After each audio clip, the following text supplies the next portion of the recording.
alumnos, mi nombre es Marta Jussara y hoy nosotros vamos a empezar la clase sobre el boom de la novela hispanoamericana. Este es mi correo porque si ustedes tengan alguna duda pueden sacar esta duda conmigo. Bueno, nuestros objetivos en esta clase.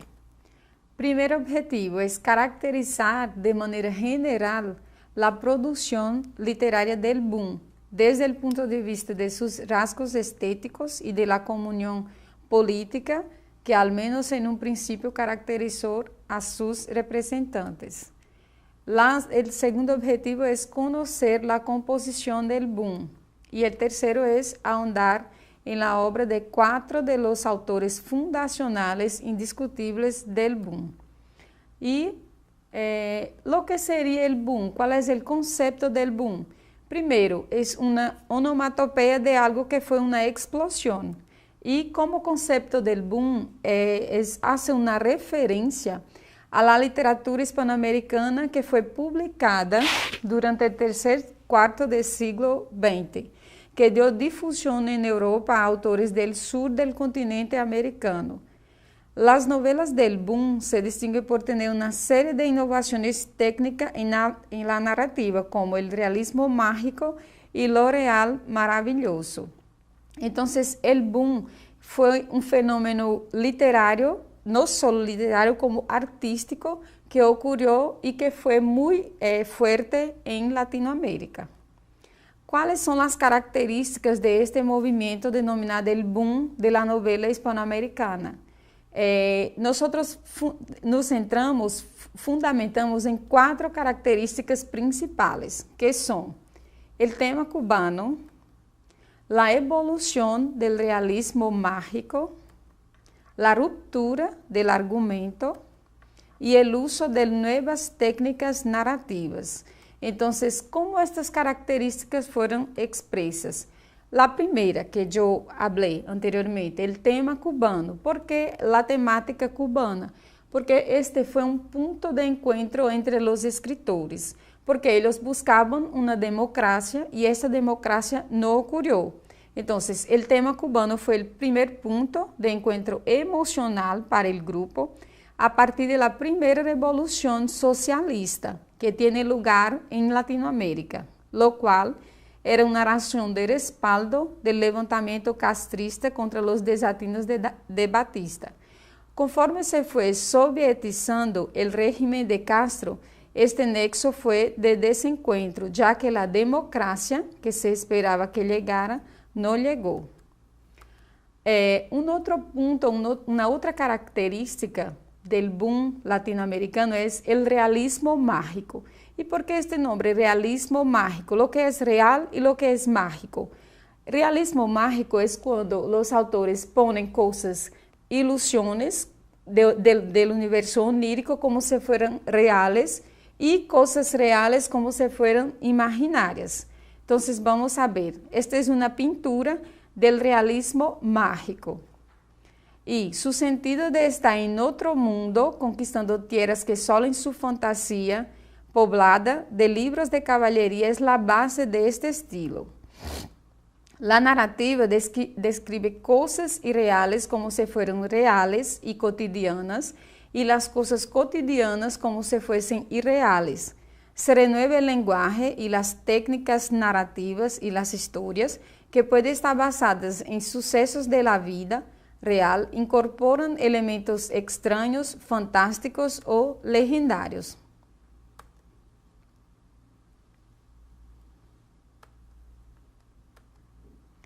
Ahora nosotros vamos a la composición del boom.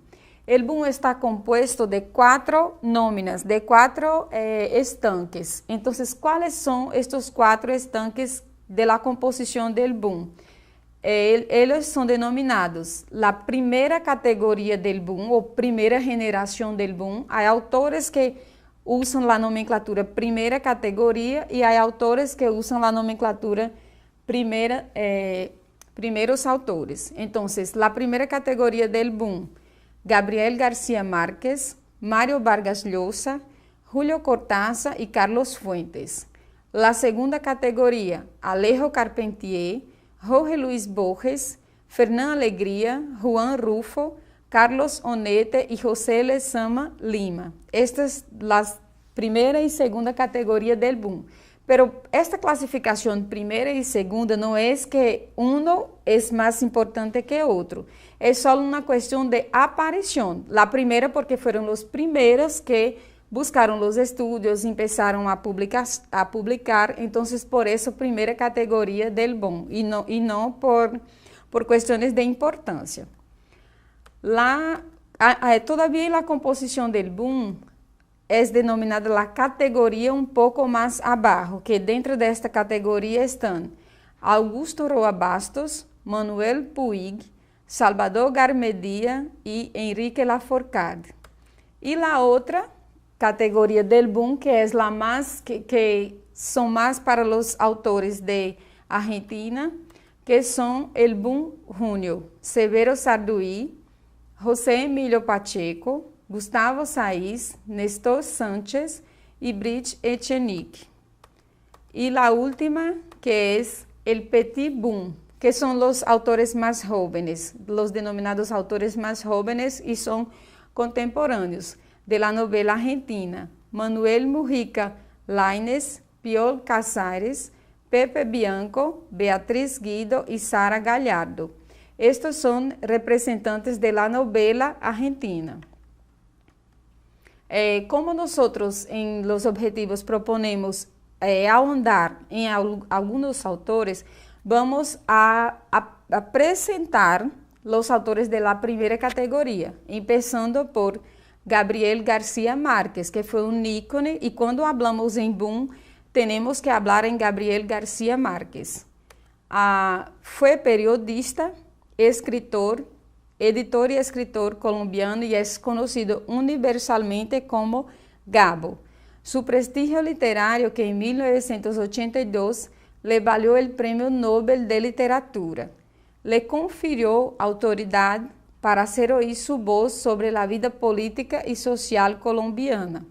Una de las principales características de la forma de escribir de García Márquez es el realismo mágico. Por eso que muchos lo consideran el padre del realismo mágico. Vamos a presentar algunas obras de García Márquez para que en estas obras nosotros profundizaremos en una obra específica.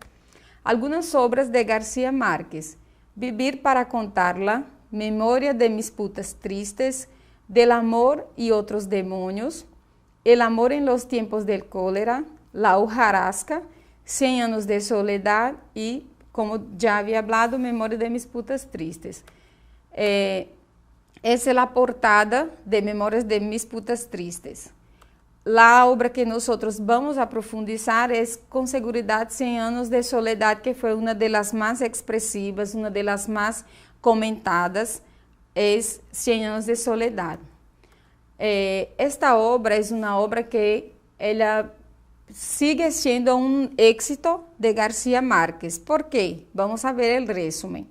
La obra en la que trabajó más de 20 años recrea, a través de la saga familiar de Luis Buendía, la peripecia histórica de Macondo, que es un pueblo imaginario que es el trasunto de su propio pueblo natal y al tiempo de su país y su continente.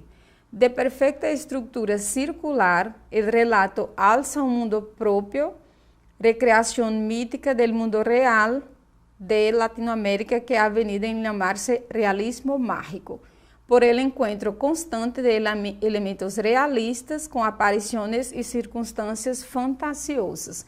Entonces, es una obra ícone, es una obra exitosa, porque en esta obra García Márquez él hace unión, agrega elementos imaginarios y elementos reales. Y hay cosas en la obra que nosotros no imaginamos que va a suceder, pero en la obra de García Márquez sí sucede. Es una óptima lectura para que ustedes hagan. Ahora vamos a conocer un poco sobre la obra 100 años de soledad a través de un vídeo que nosotros vamos a ver y profundizar sobre esta obra.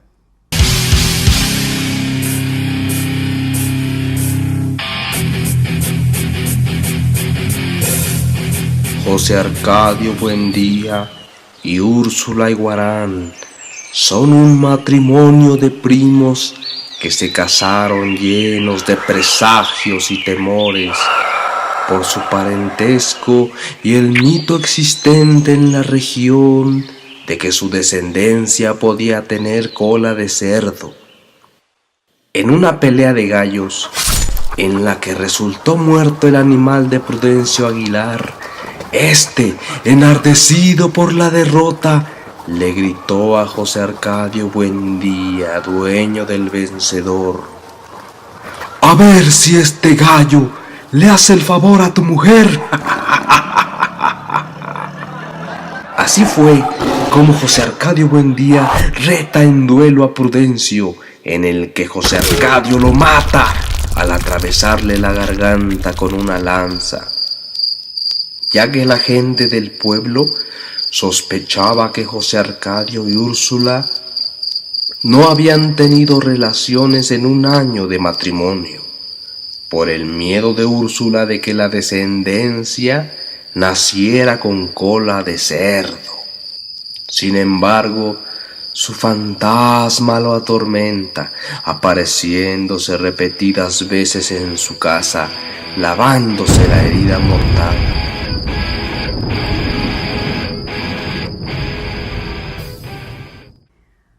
Bueno, ahora vamos a ver un poco sobre la obra, la vida y la obra de Mario Vargas Llosa. Es un peruano que nació en Arequipa. Gracias a la beca de estudio, Javier Prado obtiene el título de doctor en Filosofía y Letras en la Universidad Complutense de Madrid. Viaja a La Habana y se involucra con la Revolución Cubana hasta 1971. En 1967, trabaja como traductor para la UNESCO en Grecia junto a Julio Cortázar. La obra que nosotros elegimos para ilustrar lo que Mario Vargas Llosa escribe es La ciudad y los perros. Es una obra de 1963.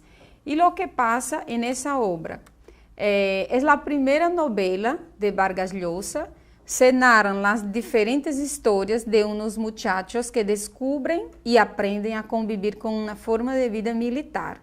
Llosa critica la forma de vida y cultura castrenses. Es uno de los libros capitales para entendimiento del fenómeno cultural peruano y americano como consecuencia del choque entre América y Europa. Utiliza un lenguaje crudo y un humor negro para lograr el efecto político y de crítica que pretende dejar en los lectores. Un otro autor de la primera generación del boom que nosotros vamos a profundizar es Julio Cortázar. Cortázar, cuando solo tenía 9 años, escribió sus primeros ejercicios literarios. Formó parte del grupo de escritores que se llamó Generación del 40. En 1951 se instala en París gracias a una beca, trabaja para la UNESCO como traductor y a partir de la década de 70 estuvo cerca de la Revolución Cubana en los años 80 a los sandinistas nicaragüenses. La obra que nosotros elegimos de Cortázar es Rayuela. Es una obra que ella expresa esta innovación del boom. ¿Por qué? Porque Rayuela ella rompe con la linealidad, no hay. Entonces vamos a conocer un poco. Ella rompe con la linealidad narrativa y el lector puede elegir 3 formas de leer Rayuela. La primera es la lectura lineal del capítulo 1 al 56. La segunda es cuando el lector es cómplice. Se inicia en el capítulo 73 y continúa según el tablero que indica el orden salteando los capítulos. Y la tercera forma es el lector que elige el orden que desee. Es una novela compuesta por episodios, monólogos y descripciones abundantes. Refleja la condición problemática del hombre contemporáneo y su frustración hacia el alineamiento. Hay también discursos literarios, filosóficos, políticos y hasta eróticos que corresponde a la literatura del absurdo. Y el alumno puede preguntar, ¿hay un entendimiento en esta obra ya que hay 3 formas de lectura? ¿Hay comprensión? Hay comprensión. ¿Por qué? Porque todos los capítulos ellos tienen una ligación, un entendimiento. Entonces, por eso que, mismo que tú elijas cualquier de las 3 formas, hay un entendimiento general. Y este es el éxito del boom, porque esta magia, esta fantasía que ellos ponen en la literatura. El tercer autor que nosotros elegimos es Carlos Fuentes. Carlos Fuentes, él nació en Panamá y vivió por diferentes periodos en varios países. En 1955 fundó, junto con Emanuel Carvalho y Octavio Paz, la Revista Mexicana de Literatura. Su compromiso político y social con la Revolución Cubana fue un rasgo fundamental de su obra. Carlos Fuentes escribió varias obras exitosas. Yo puedo ejemplificar aquí con Aura, que es un éxito de la literatura, pero la que nosotros vamos a hablar hoy es La muerte de Artemio Cruz, que es una de las obras que hay en el material que ustedes están estudiando. Entonces, por eso elegimos La muerte de Artemio Cruz. Y lo que pasa en esta obra, La muerte de Artemio Cruz reconstruye la vida de un hombre poderoso que está agonizando a través de saltos en el tiempo y de enfoques narrativos y técnicas cambiantes. Comienza la novela con el retrato introspectivo en primera persona de Artemio Cruz, un autorretrato en el que podemos entender que se encuentra enfermo o malherido, prostrado en su lecho. Y ahora nosotros vamos a hacer un resumen de todo lo que hemos estudiado en este contenido. Lo que nosotros hemos visto. La primera parte fue características de este movimiento, o sea, características de la producción literaria, desde el punto de vista de sus rasgos estéticos y de la comunión política, que al menos en un principio caracterizó a sus representantes. Autores que componen el boom y la profundización en las obras de los 4 autores fundacionales del boom. Siempre que nosotros pasamos un contenido literario, nosotros damos una recomendación de lectura. Y en esta clase nosotros vamos a dar algunas recomendaciones de acuerdo con que expresamos aquí. La primera que yo recomiendo es Aura, de Carlos Fuentes, Bestiario, de Julio Cortázar, La guerra del fin del mundo, de Vargas Llosa, Memorias de mis putas tristes, de Gabriel García Márquez, y de teoría yo doy la recomendación de Historia de la Literatura Hispanoamericana de Vela Joseph, y como actividad evaluativa yo propongo, ¿ustedes creen que el término boom expresa la total dimensión del auge de la literatura hispanoamericana en la década del 60 o solo en parte? Entonces, se queda ahí esta pregunta para que ustedes hagan esta autoevaluación de acuerdo con lo que pasamos aquí y con el material que ustedes ya estudiaron. Entonces, se queda esta actividad evaluativa para ustedes. Bueno, entonces es esto, es el final de nuestra clase, nos quedamos por aquí. Es siempre un gran placer dar clases de literatura y les dejo con una frase de Julio Cortázar que dice: el boom es la más extraordinaria toma de conciencia por el pueblo latinoamericano de una parte de su propia identidad. Es una frase de Cortázar. Y yo les deseo buenos estudios, hagan las lecturas y nos quedamos por aquí con la asignatura de literatura hispanoamericana.